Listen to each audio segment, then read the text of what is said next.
हमारे देश का विदेशी मुद्रा भंडार पर फिर इतिहास रचते हुए 698.19 अरब डॉलर पर पहुंच गया है। ये कोई मामूली आंकड़ा नहीं है, ये उस नए भारत की पहचान है जो दुनिया की अर्थव्यवस्था के मंच पर मजबूती से खड़ा है और अमेरिका और पश्चिमी ताकतों की आंखों में आंखें डालकर लगातार जवाब दे रहा और कह रहा कि भारत कोई ऐसी वैसी अर्थव्यवस्था नहीं है। ये इस वक्त बड़ी एक इम्पोर्टेंट चीज है और वो है जी इस वक्त अगर हम बात करें तो वो इंडियन इकोनॉमी, इंडियन रिजर्व्स अरब डॉलर्स। वैसे तो इंडियन उसके हवाले से देखा जाए तो शायद उनके लिए इतनी बड़ी चीज नहीं होगी, लेकिन उनके लिए भी होगी यकीनन। उसकी वजह यह है कि तकरीबन चौथे पांचवें नंबर पर उनके पास हाईएस्ट रिजर्व्स मौजूद हैं। जो अगर आप फॉरेक्स रिजर्व्स का जो अगर आप टोटल परसेंटेज देखें तो पहले मार्च एंड में 8.15% था, अब वो बढ़ के 9.32% हो चुका है एट द एंड ऑफ सितंबर। सो धीरे धीरे आपको ये दिख रहा है कि साहब भारत अपना गोल्ड का जो एक पोर्शन है फॉरेक्स के अंदर वो बढ़ा रहा है। पाकिस्तान के फॉरेन रिजर्व्स की तो वो अराउंड कोई 5-6 बिलियन डॉलर रह गए हैं, जो कि हमने वो भी हम दूसरी कंट्रीज़ के हैं। लेकिन अगर इस वक्त बात की जाए हमारे हमसाया मुल्क हिंदुस्तान की, तो उनकी एक रिपोर्ट सामने आई है कि पिछले 3 महीनों में एक क्वार्टर के अंदर उनके जो फॉरेन रिजर्व्स हैं, उनका जो कह लें जो सरमाया है वो एक बूस्ट पे गया। और इसकी वजूहात क्या हैं? उन लोगों ने ऐसा क्या किया कि वो ये गोल, वो नए नए गोल्स अचीव कर रहे हैं, नई नई चीजें अचीव कर रहे हैं, नए नए जगहों पे, नए नए हाइट्स पे वो जा रहे हैं। ये बहुत इंपॉर्टेंट चीज है। अच्छा, मैं ये नहीं कहता जैसे तैसे भी 77 साल हमने गुजार लिया, मैं ये नहीं कहूंगा कि हमने नहीं गुजार, लेकिन अनफॉर्चुनेटली वैसे गुजारना और अच्छे से गुजारना। तो दोस्तों, इंडिया की फॉरेन डायरेक्ट इन्वेस्टमेंट एफडीआई हो चुकी है $698, जो कि इंडिया में एक हाईएस्ट उस पर पहुंच चुकी है। और क्योंकि लोगों को लग रहा है, इन्वेस्टर्स को लग रहा है कि जो इंडिया है यहाँ पे पैसा करना, इन्वेस्ट करना हमारा सेफ है और यहाँ से हम रेवेन्यू भी अच्छा खासा जनरेट कर लेंगे।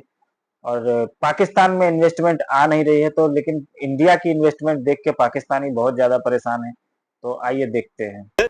बड़ी एक इम्पोर्टेंट चीज है और वो है जी इस वक्त अगर हम बात करें तो वो Indian economy, Indian reserves dollars. वैसे तो इंडियन उसके हवाले से देखा जाए तो शायद उनके लिए इतनी बड़ी चीज नहीं होगी, लेकिन उनके लिए भी होगी यकीनन। उसकी वजह यह है कि तकरीबन चौथे पांचवें नंबर पर उनके पास हाईएस्ट रिजर्व्स मौजूद हैं। आज से कुछ अरसा पहले 700 कुछ अरब डॉलर सऊदी अरेबिया के पास, और वो नंबर 3rd या नंबर 4th पे थे। US, China, Saudi Arabia and India, और आई थिंक सो फिर उसके बाद रशिया आता है। ये 5 कंट्रीज ऐसे हैं जिनके पास हाईएस्ट रिजर्व्स मौजूद हैं। इसकी वजूहात क्या हैं? उन लोगों ने ऐसा क्या किया कि वो ये गोल, वो नए नए गोल्स अचीव कर रहे हैं, नई नई चीजें अचीव कर रहे हैं, नए नए जगहों पे, नए नए हाइट्स पे वो जा रहे हैं। ये बहुत इंपॉर्टेंट चीज है। अच्छा, मैं ये नहीं कहता जैसे तैसे भी 77 साल हमने गुजार लिया, मैं ये नहीं कहूंगा कि हमने नहीं गुजार, लेकिन अनफॉर्चुनेटली वैसे गुजारना और अच्छे से गुजारना बहुत फर्क है दोनों। हम एक अजीब मसले मसाइलों में पस पस के हम थोड़ा थोड़ा करके शायद आगे बढ़ रहे हैं, बल्कि अब तो मैं ये कहूंगा कि शायद हम आगे भी नहीं बढ़ रहे हैं, हम रुके हुए हैं।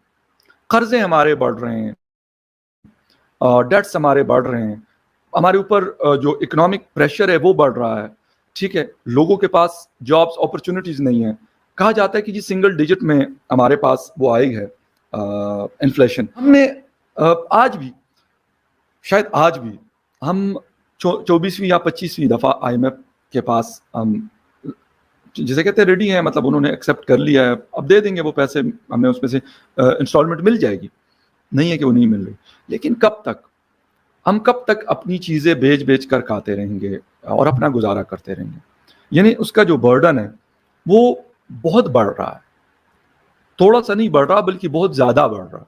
आई एम सॉरी टू से कि हम इस चक्कर में लगे हैं। ये मसले मसाइल बहुत ज्यादा इंपॉर्टेंट है, लेकिन अनफॉर्चुनेटली हम पता नहीं कहाँ, किस दुनिया में, आज भी इस मॉडर्न एरा में भी किस दुनिया में रह रहे हैं। इंटरनेट हमारे यहाँ हमने बंद किया हो, लेकिन हम कहते हैं इकोनॉमी हमारी जी ग्रो करेगी। यार मैं आपको सच्ची बात बता लूं, कहते जी इंटरनेट के बगैर भी तो दुनिया चलती थी। जिस वक्त इंटरनेट नहीं था तो दुनिया चल रही थी, उस वक्त के हवाले से या उस वक्त के लिहाज से। अगर आज मैं 2024 में रह रहा हूं तो वो आज की बड़ी बुनियादी जरूरत है। जिस तरह हमें सुबह उठ के नाश्ते की जरूरत होती है ना, ब्रेकफास्ट हम करते हैं, या फिर दिन को अगर कुछ लोग खाते हैं, कुछ नहीं खाते, फिर शाम का खाना खाते हैं, कुछ भी खाएं, लेकिन हमें जरूर जरूरत होती है, कि नेचुरल चीज है, कोई भी इंसान है उसको खाने की जरूरत होती है, बेशक फ्रूट खा के गुजारा कर ले, बिस्किट से कर ले, कुछ दाल चावल खा ले, कुछ भी खाए, वो हर किसी का अपना वो है, लेकिन जरूरत है, नेचुरल नीड है। इसी तरीके से अगर हम अपनी बात करते हैं, ठीक है, अगर मैं पाकिस्तान की इकोनॉमी की बात करता हूं, तो यार मतलब जिसे कहते हैं कि हम इस तरीकों से अपने सिस्टम को चला रहे हैं। जो अगर आप फॉरेक्स रिजर्व्स का जो अगर आप टोटल परसेंटेज देखें तो पहले मार्च एंड में 8.15% था, अब वो बढ़ के 9.32% हो चुका है एट द एंड ऑफ सितंबर। सो धीरे धीरे आपको ये दिख रहा है कि साहब भारत अपना गोल्ड का जो एक पोर्शन है फॉरेक्स के अंदर वो बढ़ा रहा है। नाउ इन मिलियन डॉलर्स अगर आप देखें 5,70,950 आपके पास फॉरेक्स करेंसी था, उसके बाद आपके पास 52,665 गोल्ड वैल्यू था, जो टोटल बनता है 6,46,419 मिलियन डॉलर्स आपके पास रिजर्व थे मार्च एंड में। अब वो बढ़ के 6,97,075 फॉरेन करेंसी एसेट्स के अंदर, गोल्ड के अंदर 65,749, जो टोटल करता है 7,05,782 मिलियन डॉलर्स का आपके पास रिजर्व है।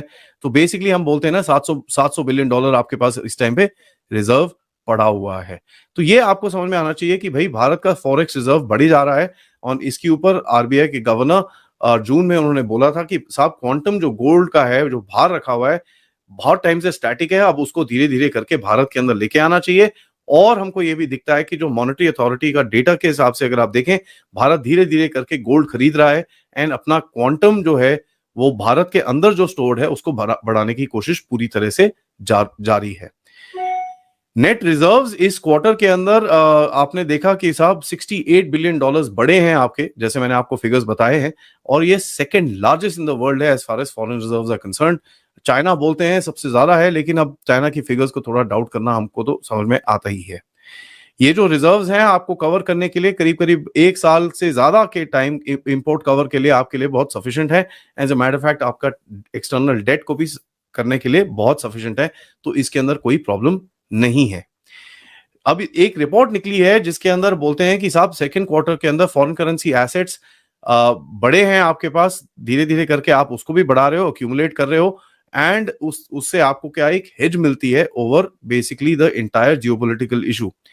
जियोपॉलिटिक्स के हिसाब से देखें, जियोपॉलिटिकल टेंशंस दुनिया में काफी हद तक बढ़ रहे हैं, एंड हमको ये दिखता है कि साहब एक तरह की टेंशंस और एक तरह की क्राइसिस आने के काफी सारे चांसेस हैं, जिस तरह से अमेरिका और वेस्ट अपने आप को बेवकूफी की डायरेक्शन के अंदर लेके जा रहा है। इसका जो सबसे बड़ा हेज होता है इट इज गोल्ड। अगर आपके पास हार्ड गोल्ड है, that is something that can protect you over this crisis, and which basically means hard money which is kept with you. तो दोस्तों इन्वेस्टर्स को बहुत सारी फैसिलिटी देती है इंडियन गवर्नमेंट, और यहाँ पे जो स्टेट गवर्नमेंट है वो भी अच्छी खासी फैसिलिटी देती है। कोई भी इन्वेस्टर आता है तो जिससे इन्वेस्टर को जो है वो सिक्योरिटी रहती है अपने पैसे को लेकर के, कभी भी इनसिक्योरिटी नहीं फील होती, और उनको जो है बहुत सारी सहूलियत दी जाती है, चाहे वो कोई भी गवर्नमेंट हो। तो यही वजह है कि इन्वेस्टर पाकिस्तान को छोड़ के इंडिया की तरफ ज्यादा अट्रैक्ट होते हैं और इंडिया में आके इन्वेस्ट करते हैं। पाकिस्तान में तो चाइना ने इन्वेस्ट किया, सी पैक बनाया, 1 पैसे का उसको फायदा नहीं हुआ, उल्टा उस पे बीएलए वाले कब्जा करके बैठे हुए हैं। लेकिन इंडिया में ऐसा कुछ भी नहीं है। अभी गूगल ने भी अनाउंसमेंट की है अच्छा खासा पैसा इन्वेस्ट करने के लिए, और जितना भी इन्वेस्ट भारत में आता है वो उसको काफी ज्यादा निश्चिंत होकर के लोग पैसा इन्वेस्ट करते हैं इंडिया के अंदर। यही वजह है कि इन्वेस्टमेंट भी बढ़ रही है और इंडिया का जो फॉरेक्स रिजर्व है वो भी बढ़ता जा रहा है। तो इंडिया के लिए ये काफी अच्छी बात है। पाकिस्तानियों के लिए ये जरूर टेंशन की बात होगी, क्योंकि वो हमेशा जलते हैं और ईर्ष्या में रहते हैं, हमेशा से उनको इंडिया से ईर्ष्या होती रहती है। तो फिलहाल इंडिया अपना काम कर रहा है और इंडिया की इकोनॉमी आगे बढ़ रही है। पाकिस्तान का काम है रोना, वो रोना चालू रखे अपना।